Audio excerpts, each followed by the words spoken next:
You know, the Russo brothers, once they were done with Endgame, they spun off out of the MCU and they started their Agbo production company. I'm going to admit, while I love the Russo brothers, I'm not thrilled with their start so far with Agbo. Their first one they came out with was with 21 Bridges with MCU alum Chadwick Boseman. That was a bad movie. They did not do a great job with that movie. That one didn't work out so well. Then they did, and Rob, I forget the name of it, but the Chris Hemsworth film that they did on Netflix, the military, where he's the military dude, and I'm forgetting the name of it. Extraction, thank you. Which I was excited about, and the action in that film is fantastic. But I thought it was a pretty weak movie. I thought it was, other than fantastic, mind-blowing action, I thought it was really weak. So I haven't been thrilled with Agbo's outing so far. Well, strap in, guys, because it just came out this morning that we are getting Netflix's most expensive movie ever. Netflix, of course, their subscribership just went up a bunch because of the pandemic, and they are doubling down on that, really trying to take advantage of this momentum.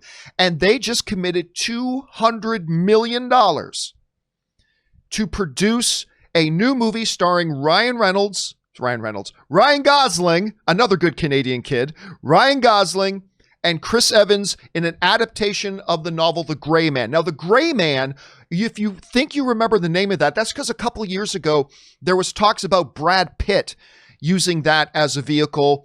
That kind of fell by the wayside. Now we've got this. Now, apparently it's about a super spy assassin who's being chased by another super spy assassin. Okay, we've heard that before. It's been done. But that doesn't stop it from sounding pretty intriguing, especially when your two leads are Ryan Gosling and Chris Evans. Rob, when you look at something like this and you look at Netflix, which earlier this year was talking about maybe reducing how much they're going to be spending in original programming a little bit because, they're $15 billion in debt. There's only so much you can spend. And they talked a little bit earlier this year about reducing. And maybe they are. But that's not stopping them from going for some big, high-profile stuff to really take advantage of this, especially with Disney Plus is out there now. Peacock just launched. HBO Max just launched. We got Amazon Prime is killing it with their original stuff, and they got that little Lord of the Rings thing coming at the same time. You got Hulu out there, which is actually one of my favorite streaming platforms and all that kind of stuff. So Netflix is finding themselves in a place now that they even need to do more to stand out from the crowd.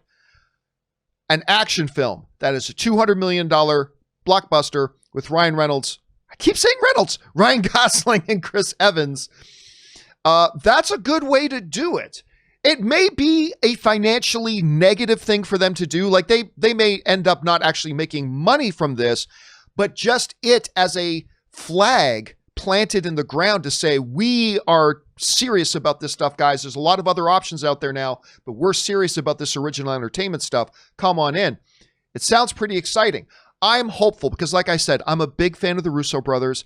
I just have not been a fan of their stuff sans Kevin Feige since Endgame. But I'm hoping this would be the type of vehicle that they can use to turn it around. They love going back to the MCU alum with Chadwick Boseman, Chris Hemsworth.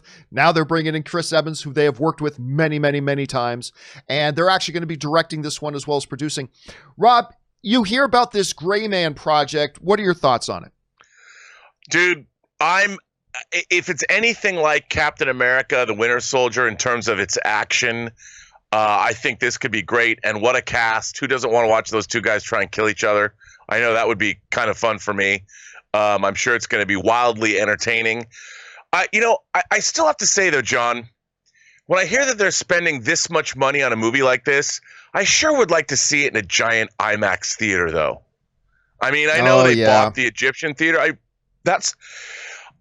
Look, I think I'm going to have to get over my prejudice against not seeing movies in a big theater because I really like seeing, especially movies that are writ large for the big screen. I like to see them in giant auditoriums. And I think, well, maybe, since Netflix did buy the Egyptian theater, that maybe we'll get, I don't know, a special week run of it or something, like a week in theaters, or maybe Netflix will team up with IMAX and it just seems such a shame that they're going to spend $200 million on a movie and we can't see it in a theater. Yeah, it is unfortunate, but I mean, this is a pretty big move for Netflix right now. It's the type of splash that you want to make, especially with Disney Plus out there that's kind of stalled. I know. Like with Disney Plus stalling and not really Mandalorian, yay! Where's everything else?